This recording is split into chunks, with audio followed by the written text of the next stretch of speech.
This exercise is the windshield wiper. There's a couple different variations of it. All three variations are focuses that we really want to work our core musculature. We also want to work on properly engaging the core musculature, which is really commonly talked about thing, but very difficult to explain on a YouTube video. So I'm going to do my best effort today. What I like teaching people is so you're going to start in this position laying on your back. The number one thing that you want to do is find the front kind of pointers, so to speak, of your hips. You're going to feel these bones jutting out. I want you to reach your fingers about an inch above and then an inch to the outside. You'll feel that this is nice and soft. You can kind of sink your fingers in there. And what I want you to try and do is tense your stomach up so that you can't, okay? Now, in doing this, you shouldn't have to hold your breath.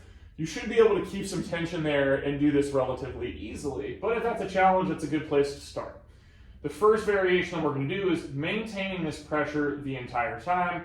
And then we're going to let our legs fall to the side and then also to the other side, okay? Now our goal here is, as much as we can, we're trying not to let our hips fall away from the ground. And that's going to be true in all three of these variations, okay? So this would be the first variation, just coming side to side.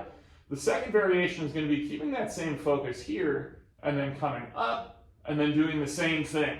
Again, you're only going as far as you can without losing the lower back from the ground. So you'll see as I come over to this side, this starts to pull away. That's a little bit too far, okay?